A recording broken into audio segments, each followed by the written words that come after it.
Muito bem, pessoal, saudações para vocês. Hoje nós vamos ver nessa aula aqui um pouquinho sobre o que são as doenças de veiculação hídrica. Então, essa é a primeira parte desse assunto. Na semana que vem a segunda parte. Então, primeiramente, o que são essas doenças de veiculação hídrica? Então, são aquelas doenças ou enfermidades que são transmitidas através de quê? De água contaminada, tá? Como o nome já diz. Essa água pode estar contaminada com o quê? Vários tipos de agentes patogênicos. Vírus, bactérias, vermes, protozoários, às vezes até toxinas mesmo. Tá? Então, você entrando em contato com essa água, você pode adquirir a doença. Então, assim, por exemplo, duas formas comuns aqui de você adquirir essas doenças, tá? Porque a água pode te transmitir essas doenças. Primeiro, é ingestão, ingerir a água não tratada ou que tenha recebido tratamento inadequado, é uma coisa comum aqui no Brasil, tá certo? Então, para isso, por isso, melhor dizendo, é recomendável que em locais que tenham condições precárias de saneamento, as pessoas, além de filtrarem a água, ferverem bem a água e cozinharem bem os alimentos antes de ingerir. Porque o que acontece? Você cozinhando bem, fervendo bem, você consegue matar bactérias, protozoários, né? Consegue eliminar vírus também, enfim. Então, ferver bem, tá certo? Cozinhar bem, esquentar bem antes de comer. Também você pode dizer que pode lavar bem, lavar bem as mãos antes de comer também. Aquelas medidas, né, de não ficar passando a mão na cara, a mão na boca, essas coisas todas aí. Bom, além de ingerir, tem algumas doenças que a gente pode adquirir só com o contato. Então você vê aqui nessa imagem, tá aqui essa água de esgoto passando aqui no meio das casas. Aí estão esses meninos aqui na rua andando de bike. Falei bike, mas eu sou contra falar bike. Andando de bicicleta, aí sei lá, vão brincar, aí começa aquelas brincadeiras de menino, de correr para lá e para cá, o menino vai e pisa na água, já tá passando a mão no pé e o pé na boca. Ou então, dependendo do tipo de patógeno, o patógeno só de entrar em contato com a pele já pode adentrar e te causar a doença. Tá certo? Que nem a leptospirose que nós vamos ver adiante. E tem uma doença que nós não vamos ver agora, nessa sequência, mas nós vamos ver na frente, que é a barriga d'água, a esquistossomose, que o verme consegue furar a sua pele e entrar dentro de você. Certo? Então, tem várias formas pelas quais você pode adquirir esse tipo de doença. Agora, lembrando, o básico é água contaminada com agentes patogênicos. Tá? Bom, tendo isso em vista, como é que você faz para prevenir essas doenças? A medida mais básica de todas é justamente o saneamento básico, tá certo? Que é uma coisa que tem que ser cobrada das autoridades locais. Então, por exemplo, botei essa figurinha aqui recente, tem uns dados aqui bem preocupantes, tá? Importantes. Porque você vê aqui, ó, só 40% do esgoto gerado no Brasil é tratado. Ou seja, 60% não é. 60% não está sendo tratado de maneira adequada e pode conter patógenos. Olha aqui, ó, 70%, na verdade está escrito mais, né? Mais de 70% das doenças que levam às internações decorrem de contato com água suja. Então tem lá um monte de pessoas ocupando leitos nos hospitais por um motivo, tipo assim, beleza, está doente. Mas, cara, seria fácil prevenir esse tipo de coisa. Então, assim, medidas de saneamento básico previnem muito bem esse tipo de doenças aí. Pena que, como você está vendo aqui na figura, no Brasil está deixando a desejar. Tá? E falando nisso, o que é o saneamento? Aqui nessa figurinha eu botei só sobre a água, tá? Mas tem a ver com lixo também, que inclusive do lixo pode escorrer aquele chorume que pode contaminar corpos de água. Então, olha só, o saneamento ele é um conjunto de serviços essenciais. Tá? Para que servem esses serviços essenciais? Para preservar a saúde pública. Então, por exemplo, olha só, fornecer água potável, livre de contaminantes. Então você pega a água aí que chega na sua torneira, que veio aí das fontes de água, essa água tem que passar pela uma estação de tratamento de água que seja eficaz para chegar em você e você usar e não pegar doença, ou seja, chegar em você sem contaminantes. Né? E outra coisa, você usa água, sei lá, vai no banheiro, dá descarga, água da pia, essa coisa toda aí.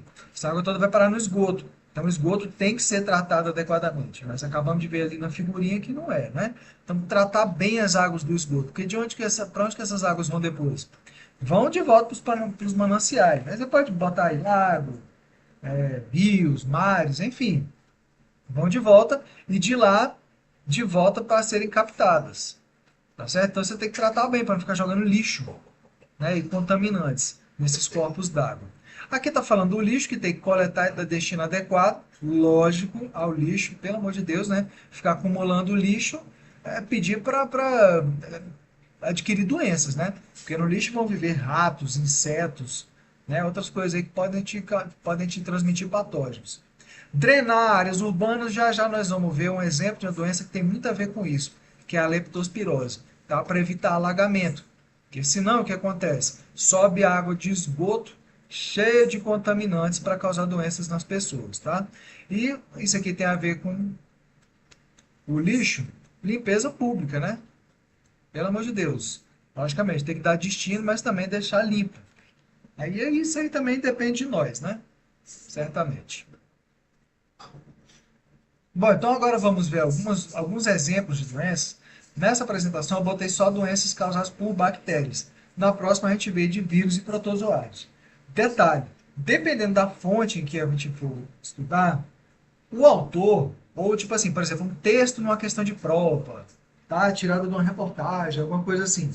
O texto vai considerar também como doença de veiculação hídrica aquelas doenças que são transmitidas por mosquitos, tipo dengue, febre amarela, zika, chikungunya, malária, leishmaniose. Por quê? Porque, lembrando, o mosquito deposita os ovos nos criadouros, que são as águas paradas, certo? Então, como tem a ver com água, tipo assim, tem água no ciclo de vida dos patógenos, então o pessoal considera, alguns, né, nem todos, alguns consideram também que sejam doenças de veiculação hídrica. Mas hoje nós vamos ver só as de bactérias. Então, a primeira de bactéria aqui, perdi o cursor, cadê o bendito? É muito pequeno esse ponto, tá aqui.